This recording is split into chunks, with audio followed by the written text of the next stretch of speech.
Tiger force के साथ बदतमीजी की गई, वहाँ पे धमकियाँ दी गई, गुंडागर्दी करना, बदमाशी करना, बदतमीजी करना, बतौर सिटीजन भी हम बर्दाश्त नहीं करेंगे। 24 घंटों में हमारी दादरसी ना की गई, हम डीसी ऑफिस के सामने धरना देंगे। बिस्मिल्लाहिर्रहमानिर्रहीम। सवालनामा नेटवर्क के प्रोग्राम आपकी आवाज़ के साथ मैं हूँ मोहम्मद उसामा हैदर। नाज़रीन, आज से 2 साल कबल जब कोरोना लॉकडाउन लगा और उसके बाद आवाम को रिलीफ और गाइड करने के लिए हुकूमत पाकिस्तान की जानिब से बाकायदा टाइगर फोर्स वॉलंटियर्स का जो है इजरा किया गया, उनको बाकायदा ट्रेन किया गया और इस बात का पैगाम उन तक पहुँचाया गया कि इस पैनोरामिक सूरत हाल के अंदर आवाम को बर वक्त रिलीफ और गाइड करना उनकी जिम्मेदारी होगी, जिसको बजा तौर पर उन्होंने इंतहाई एहसन तरीके से जो है वो मुकम्मल किया।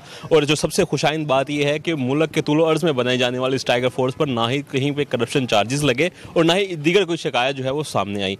लेकिन बदकिस्मती से गुज़िश्ता हफ्ते बखर के अंदर एक अफसोसनाक वाक़या पेश आया और यहाँ के टाइगर फोर्स को जो है काम करने से भी रोका गया और उनके खिलाफ कानूनी कार्रवाई का भी जो है अंदिया दिया गया।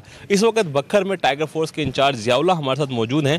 उनसे हम जानेंगे कि ऐसी क्या सूरत हाल पेश आई कि आज टाइगर फोर्स यहाँ पर एहतजाज कर रही है और यहाँ पर ये सब लोग इकट्ठे हैं। अस्सलाम वालेकुम ज़ियाउल्लाह, सबसे पहले तो टाइम देने का शुक्रिया। 2 साल के बाद ऐसी क्या सूरत हाल आई कि आप लोग यहाँ पे इकट्ठे हैं, क्या वजह बनी? बहुत शुक्रिया उसामा भाई और सवालनामा नेटवर्क का। जैसा कि आपने बताया है कि 2 साल कबल ये टाइगर फोर्स बनाई गई थी और जिसमें कोरोना SOPs पे अमल करवाना था, लेकिन कुछ ही अरसे बाद वज़ीर-ए-आज़म साहब ने इख्तियारात में तोसी की, जिसमें ज़ख़ीरा अंदोज़ी, मुनाफाखोरी जैसे जो है हमें इख्तियारात दिए गए कि उसकी निशानदेही करें। डिजिटल ऐप भी दी गई थी।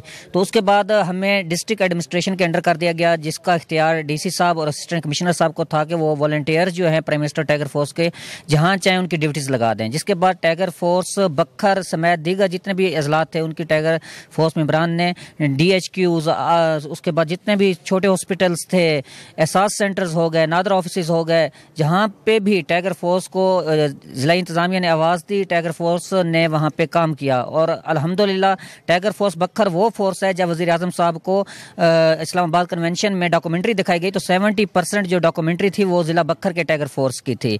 तो जो गुज़श्ता हफ्ते की आप बात कर रहे हैं कि वाक़या हुआ है, तो 2 साल से जो टाइगर फोर्स वाले थे, साबका जो हमारे DC साहब थे, सैयद मूसा रज़ा साहब, अनवर अली कांजू साहब, तला सईद साहब ऐसी, तो उन्होंने हमारी ड्यूटीज़ एहसास सेंटर्स पे लगाई हुई थी, जहाँ पे 2 साल से टाइगर फोर्स के अलावा कोई महकमा नज़र नहीं आया। ना पुलिस वहाँ होती थी, ना हेल्थ होती थी, ना रेस्क्यू 1122। तो टाइगर फोर्स के वॉलंटियर्स वहाँ पे पहुँच के सारा काम करते थे। जो हमारी माएँ बहनें वहाँ पे आती थी उनको बिठाते थे, पानी का इंतज़ाम करते थे, कुर्सियों की सेटिंग करते थे। तकरीबन 60,000 के करीब रुपए के करीब हमने वहाँ पे मास्क और सैनिटाइजर्स फ्री तकसीम किए थे। तो वो मुसलसल काम कर रही थी। तो गुज़श्ता दिन हमारे ADCG साहब वहाँ पे पहुँचे हैं, जो कि AD बिस्प के कहने पे वहाँ पे पहुँचे और हम उस वक्त AC साहब के साथ मीटिंग के लिए वहाँ पे मौजूद थे। तो जो बकाया हमारे 5-7 मेंबर्स वहाँ पे मौजूद थे, ADCG साहब ने वहाँ पे बदतमीज़ी की हमारे वॉलंटियर्स के साथ, जो 2 साल से खिदमत सर अंजाम दे रहे थे। और वो वॉलंटियर्स जिनको वज़ीर-ए-आज़म पाकिस्तान ने सर्टिफिकेट्स दिए, उस्मान डार साहब ने लेटर्स दिए, हमारे तहरीक इंसाफ की जो आला क़यादत है उसने भी लेटर्स जारी किए हमारी खिदमत पे। तो हमारा जो इशू था कि अगर टाइगर फोर्स को इख्तियारात नहीं थे, वो कहते हैं जी नोटिफिकेशन निकालना होता है इंतज़ामिया ने। हमें जब एक DC साहब का हुक्म आ गया कि आप जाएं जी वहाँ पे, हमने तो हुक्म मानना है, तो नोटिफिकेशन तो होते हैं गवर्नमेंट एम्प्लॉयज़ के, तो हम वहाँ पे कर रहे थे। और ये सिस्टम काफ़ी अर्से चल रहा था। जो नई किस्त अब स्टार्ट हुई है तो ना कुर्सियाँ वहाँ पे थी, डेली 2000 से 3000 बेनिफिशरीज विजिट करती थी। वहाँ पे 100 के करीब कुर्सियाँ मौजूद थी, पानी का कूलर तक नहीं था, किसी किस्म के इंतजाम नहीं थे, जिसको हमने हाईलाइट बार बार किया डिस्ट्रिक्ट इंतजामिया को। उन्होंने नहीं सुनी तो हम टाइगर फोर्स वालों ने इस्लामाबाद कंप्लेंट कर दी। जब वहाँ पे की तो वहाँ से ऑफिसर्स आए, जो कि इनको नागवार गुजरा कि क्यों वहाँ से जो है आला क़यादत, इनके आला हुकाम जो है वो क्यों आए हैं। उसके बाद टाइगर फोर्स के साथ बदतमीजी की गई, वहाँ पे धमकियाँ दी गई और उनको कहा कि आप बाहर निकल जाएं। तो इस पे टाइगर फोर्स बखर ने आज हंगामी इजलास तलब किया, जिसमें 27 मार्च के हवाले से एक तो जो इस्लामाबाद में शिरकत करनी है टाइगर फोर्स, वो भरपूर तरीके से करेगी। उसके बाद जो दूसरा है कि हमने 24 घंटे का हमने इंतजामिया को कहा है कि वो फौरी तौर पर हमारी दादरसी करें, जो हमारे साथ बदतमीजी की गई है, जो इन्होंने 2 साल से खिदमत दी है। अगर काम नहीं करवाना तो इज्जत से बुला के कह दें कि टाइगर फोर्स अब बखर में काम नहीं करेगी। गुंडागर्दी करना, बदमाशी करना, बदतमीजी करना बतौर सिटीजन भी हम बर्दाश्त नहीं करेंगे। अच्छा, आपने डिप्टी कमिश्नर बखर से भी फौरी तौर पर मुलाकात की थी, तो उसके बाद भी कि आपको रिलीफ नहीं मिला?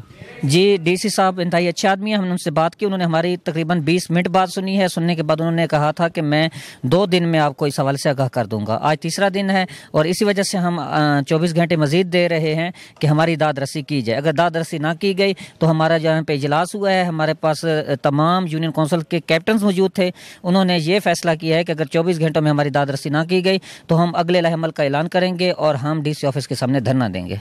27 मार्च को कौन कौन जा रहा है इस्लामाबाद, क्या देख रहे हैं आगे क्या हो रहा है? 27 मार्च इंशाल्लाह कप्तान जैसे कहता है कि वो अपनी गेम करेगा, कप्तान जो होता है वो खड़ा है और इंशाल्लाह वो मौजूद रहेगा और टाइगर फोर्स उसके साथ खड़ी है। बहुत शुक्रिया जिया। नाज़रीन, ये थे टाइगर फोर्स के नुमाइंदा जो डिस्ट्रिक्ट हेड हैं ज़ियाउल्लाह। ये आज बता रहे थे कि किस तरह ज़िला इंतज़ामिया ने इनके साथ जो है बदतमीज़ी की काम से रोका। उन्होंने जब असल में जो इन्होंने शिकायत की थी कि यहाँ पे जो है मिसिंग फैसिलिटीज़ हैं, इन फैसिलिटीज़ को पूरा किया जाए ताकि बेनिफिशरीज़ को ज़्यादा से ज़्यादा रिलीफ दे। हुकूमत जो ज़िला इंतज़ामिया है उन्हें जो है इन्होंने 24 घंटे का अल्टीमेटम दिया है कि अगर इनकी दाद रसी न की गई तो एहतजाज का दायरा कार बढ़ाया जाएगा। इजाज़त दीजिए उसामा हैदर को, देखते रहिए सवालनामा, क्योंकि हम लाएंगे सवाल से जवाब तक। सवालनामा नेटवर्क, सवाल से जवाब तक।